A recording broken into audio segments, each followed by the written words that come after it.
Did this plane's pilot escape unknown forces in the Devil's Triangle? Can these submarine scientists explain the fate of sailors and their ships that disappear there? 5 US Navy planes like these never came home. Were they victims of some unearthly power? Mysteries from the files of Arthur C. Clarke, author of 2001 and inventor of the communications satellite. Now in retreat in Sri Lanka, he ponders the riddles of this and other worlds.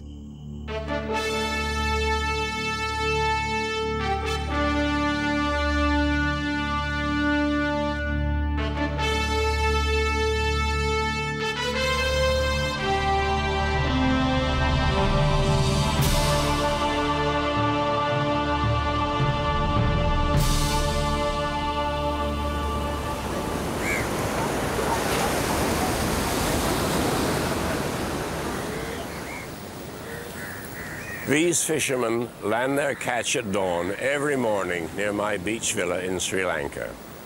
They know that the Indian Ocean holds countless dangers for even the most experienced seafarers. A chance wave or storm could wreck their flimsy boats and claim them at any moment. According to some writers, these treacherous seas hold few dangers compared to the area of the Atlantic between Bermuda and Florida. This is the notorious Bermuda Triangle. Since 1945, over 100 ships and planes are said to have vanished there, not only without trace, but often in mysterious circumstances. Businessman Bruce Gernon commutes all over Florida in his private plane. There's one flight he'll never forget. I encountered this cloud out over the Bahama Bank, and I saw this tremendous buildup of electricity inside it. The deeper I got, the more electricity I could see, and they weren't lightning bolts, they were just bright, pure white flashes.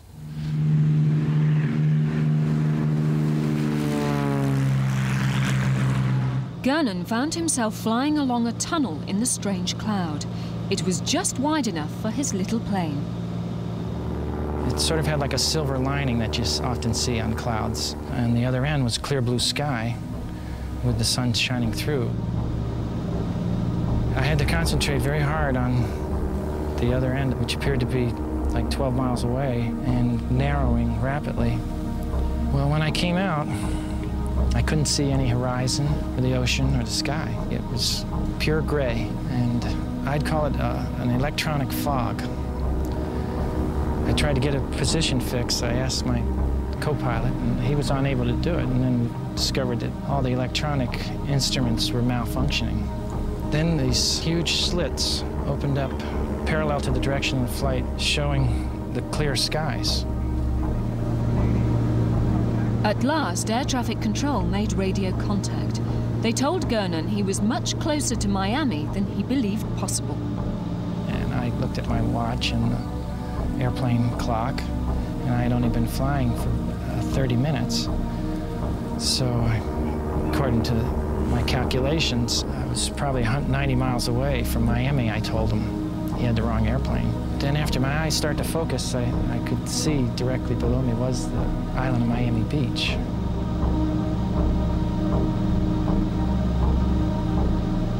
Well, I think that when I entered that tunnel vortex, the aircraft was moved forward through time and space, about 100 miles, or 30 minutes, or both.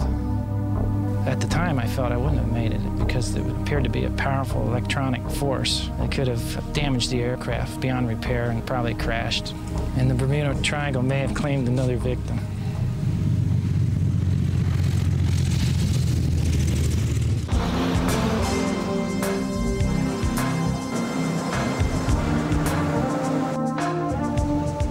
Miami is perched on the tip of the USA, literally on the edge of the Bermuda Triangle. Newspaper reporters of the Miami Herald know that they must look to the sea for some of their best copy. This is Vicki Silverberg at the Miami Herald. I'm just checking to see if everything's running smoothly today. Any distress calls or emergencies? No, nothing in the Bermuda Triangle, right? Okay, thank you very much. Goodbye. The executive editor of the Miami Herald holds a watching brief. Doug Clifton is a veteran of triangle tales. The Bermuda Triangle has got to be one of the longest-running stories in Herald history, I guess. It started way back when a reporter was doing a kind of an update, and he, for the first time, noted that there was a confluence of these kinds of disappearances. The reporter, E.V.W. Jones, said he found the losses occurred within a triangle. Miami, Bermuda, and Puerto Rico were at its 3 points. The legend of the Bermuda Triangle was born. Since Mr. Jones's first piece, the stories about the Bermuda Triangle seemed never to stop when events occurred. A boat missing, a boat late to report, a plane veering off course. It was always in the Bermuda Triangle.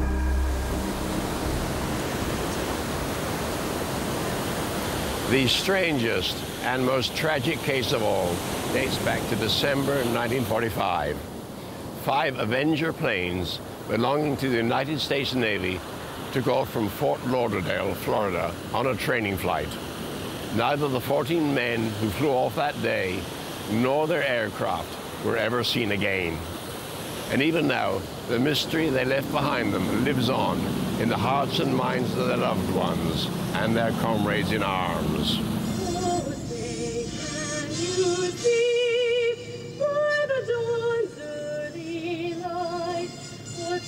Every year since 1945, a commemoration service has paid tribute to Flight 19.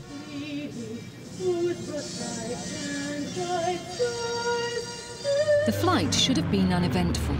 Avenger planes like these were tried and tested. The weather on takeoff was good, the forecast was clear, the crews were experienced and the planes well maintained. The 5 planes were on a routine combat practice over the ocean. No one expected any problems. The commander of Flight 19 was Captain Taylor. The first sign of trouble came when he radioed in to say he was lost. Don Poole had trained Flight 19. I immediately went to the tower and heard Lieutenant Taylor, who was an officer in charge of this flight, and he thought he was in the Gulf of Mexico. Well, good heavens, take a heading of 091 out of Fort Lauderdale, you're not going to be near the Gulf of Mexico. Captain Taylor seemed to have no idea where he was. I saw that he was very confused, and that's when I started broadcasting to him, please head west into the sun. If your compass is out, forget it, head west. You're going to hit the coast of Florida. But it appeared that Captain Taylor wasn't listening. He was hopelessly lost because he kept changing his headings. Go west a while, fine, I thought that's it. And then he'd say, no, I think we're in the Gulf, we're going to turn around, we're going to head east. Jim Ward was waiting in his rescue boat for orders. He heard all the radio transmissions. Finally, they said, we're going to give you a direct order. We want you to fly directly into the sun. And if you're over the Gulf of Mexico, you're going to hit the coast of Texas. If you're over the Atlantic Ocean, you're going to hit the coast of Florida. So he acknowledged the direction by the radio. And then they asked him, well, how much gasoline do you think you had left? He said, I think I have about 20 minutes. And we watched the clock tick down, and when 20 minutes went by, we knew they must be down someplace, but we didn't know where. Those left behind still wonder what went wrong. The bereaved families and comrades have only the Bermuda Triangle to blame. Show our respect for the members of Flight 19 who gave their lives in the service of their country. These men will never be forgotten. One member of the search and rescue team was Dave White. We couldn't believe it. You know, one plane going down, engine failure or something, okay, but 5 of our planes missing, impossible. At 6 o'clock we took off. They had drawn up a grid for us, and each one of us instructors took 5 or 6 people with us, and we flew out about 150 or 200 miles from here. My first run was up near Palm Beach, and we went up there and then went out over the ocean for about 200 miles, turned around and came back, nothing. We searched on the boat end of it for at least 2 weeks. We had patterns that we followed, trying to cover the whole ocean, while there were many, many planes out searching all over the place. B-19s and all the planes that could get into the air, but never found a bit of wreckage, no gasoline slipped, no pillows floating or anything. There was nothing found. An exhaustive official investigation was conducted by Captain Richard Roberts. Well, it's still a mystery because we have not found an airplane. Digging into all the facts we could get at the time, we could only go so far, and our conclusion was we didn't know where they went, but they just vanished. So you might as well just say they flew off into the wild blue yonder.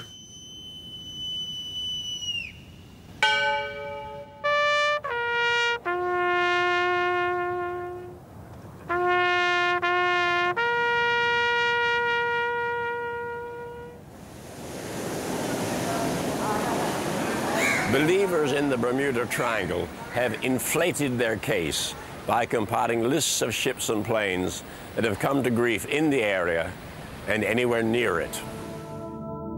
This commercial passenger plane was en route from Puerto Rico to Miami. It disappeared and no wreckage was ever found.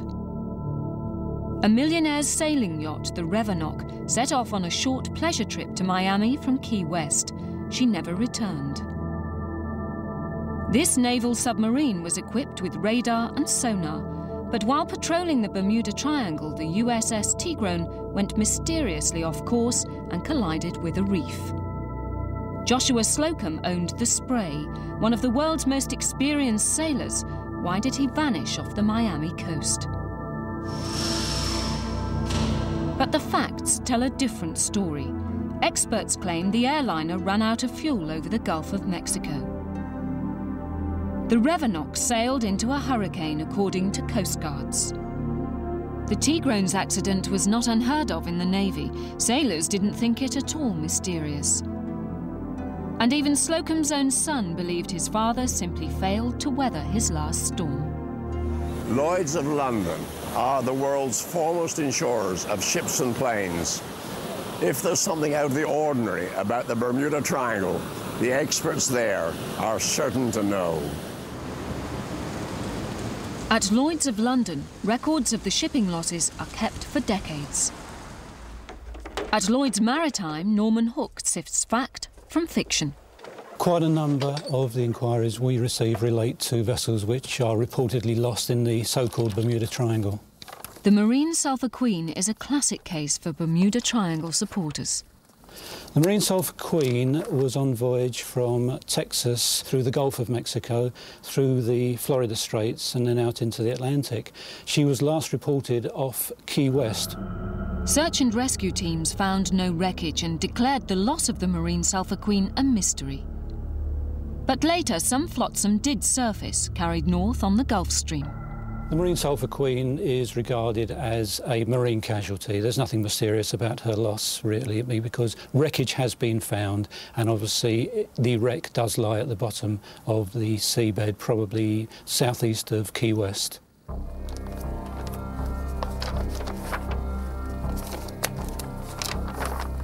The Anita was last reported, I believe, about 150 miles southeast of Cape May. Nothing ever was found of that vessel, nor were any survivors ever found, nor any bodies ever located. By coincidence, another Norwegian bulk carrier, the Norse Variant, was in a very, very similar location when she was overwhelmed by such severe weather conditions that she sank with the loss of all her crew except for one seaman, Stein Gabrielsen. Gabrielsen was lucky to survive. He spent 3 days on a life raft before being picked up. His testimony shed light on the fate of the Norse Variant's sister ship. No supernatural forces had been at work on the Anita. His story was that the vessel he was on was overwhelmed by such severe weather conditions, the vessel sank very, very quickly. So it was presumed that the Anita suffered the same fate. Some people may have thought that the Bermuda Triangle as such may have claimed these vessels, but For us, looking through the records, it was obviously weather conditions which determined the fate of these two vessels. There are no more losses in that particular area, the Bermuda Triangle area of the Atlantic, than anywhere else in the world.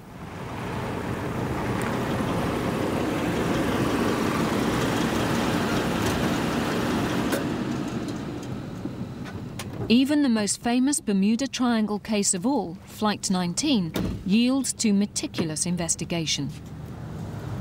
John Meyer believes he knows how Flight 19 came to grief. In 1992, searchers thought they might have found the answer. But these 5 Avengers were not Flight 19. Another ditched plane was raised from elsewhere on the seabed. Again, hopes were dashed. The planes are still missing, but Meyer believes his diligent research could update the official report drawn up by Captain Roberts. I estimate the winds were coming out of a 220-degree heading. Meyer has spent 13 years plotting every aspect of Flight 19's fateful trip. The wind speed, ocean currents and weather conditions all played their part. When they got to this point, they climbed. He can now say with confidence exactly where the planes went and when. No other land in sight, as you can see there is. There were several things. The wind was coming from a different direction and a different speed than they had flight planned. They had a leader that was confused for whatever reason. Then we had the kids flying into a bad storm system, and then we had nighttime on top of that. In spite of that, the flight would have come back and hit the mainland based on this track here, had not the first airplane run out of gas at 6:04. Well, Robbie, this is essentially the way I've figured that planes... Meyer thinks he knows the point where the first plane ditched. He believes the other planes flew off in different directions in the desperate hope that one might make it home. Each now lies alone on the Atlantic seabed. The mystery is being able to prove, which I think I can on paper, what happened to Flight 19, where they went, why they went where they went, why the pilots thought what they did, and where the aircraft finally came to rest on the ocean floor.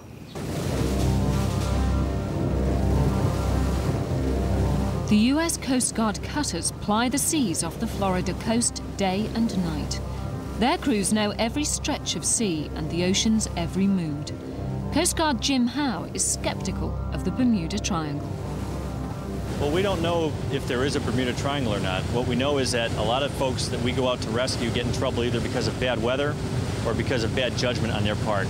We've never really seen anything paranormal in these waters, but we do see a lot of people who get in trouble because of natural phenomena such as high winds, heavy seas, or because of the current such as the Gulf Stream, which can whisk someone in trouble pretty far away from where they initially start out. One of the things that happens in the southeast U.S. off of Miami, off of Florida, is the weather is usually pretty pleasant, and you get a lot of boaters down here. It's basically the boating capital of America. You can boat year-round. The problem is that in the summer, for example, you can get a lot of thunderstorms that come through, and they can often crop up on short notice. Hundreds of shipwrecked mariners are rescued every year, but the Coast Guard videos show only natural forces at work. We can go from a perfectly calm day like we have today to very, very rough weather just in a matter of minutes. 8, 10-foot seas, 40, 50-mile-an-hour winds. And those winds can capsize a boat or get people in trouble, swamp a boat. We also have hurricanes that roll through here once or twice a year, and people can get caught in the real bad weather there. And that, of course, is much more traumatic and often leads to ships going down. Good fix, minute 07 holds you 400 yards to the right of track. Recommend course 358 to regain by minute 10 at speed 13 knots. 1 decimal 98. Decimal 98I. North Jetty, Miami Beach, 5 decimal 66. We don't really know where the myth of the Bermuda Triangle came from. What we see are natural phenomenon like the weather, and also we see people who just don't take proper safety precautions. We actually came across a boat once that was lost at sea, and they called up in a panic. They were trying to navigate from Miami to the Bahamas using a placemat from a dinner restaurant, and they just thought that they could just drive it like they drive a car. It just doesn't work that way. It's very dangerous out here. The elements can surprise you. It's not like driving a car down a road.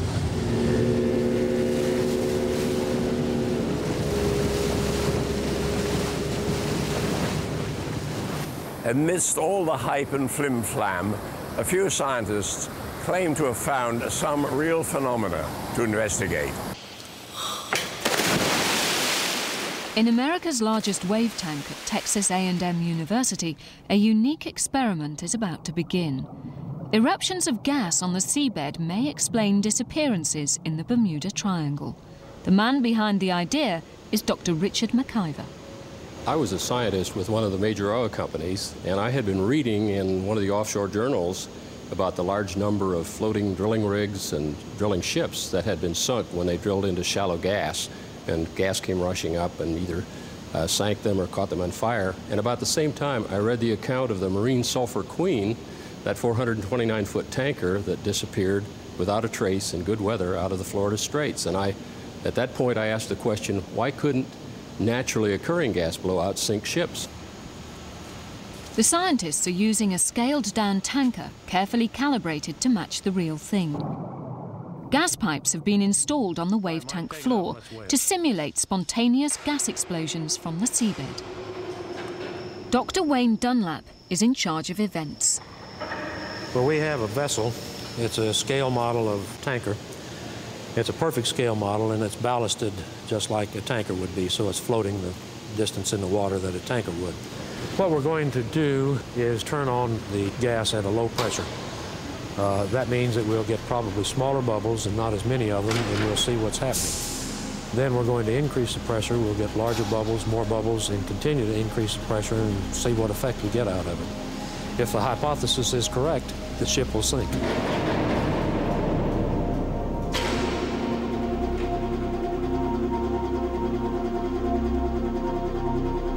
Dr. McIver believes escaping gas can bring down aeroplanes as well as ships.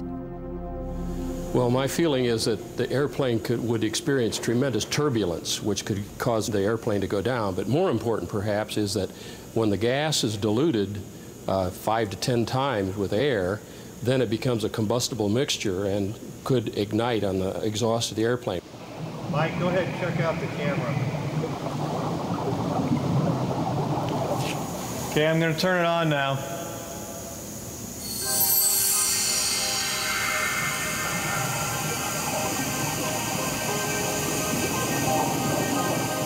Okay, that's about 20 psi.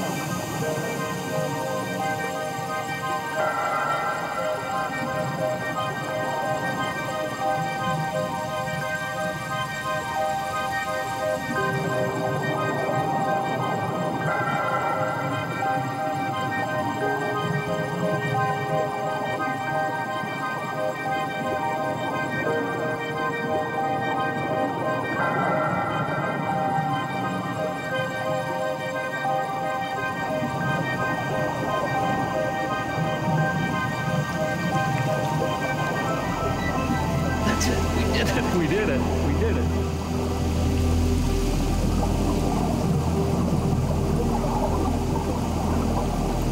Well, it seems evident from what I've seen so far that we can sink a ship. Now, as you saw, this ship did rotate to the side, and it took on some water and sank.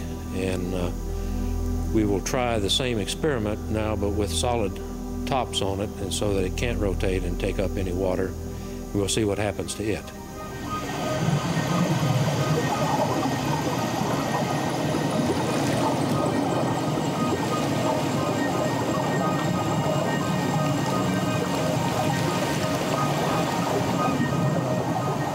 This is the first really scientific experiment we've done where we've had scale models and wonderful equipment.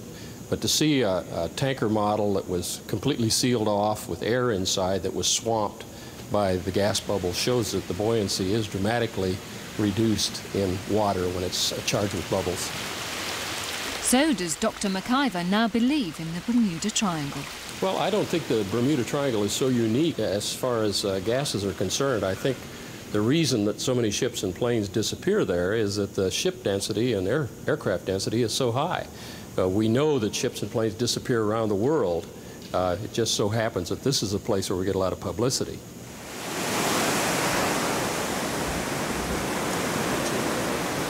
I believe the Bermuda Triangle is a literary hoax invented by writers and embroidered by interested parties. It's also a self-fulfilling prophecy.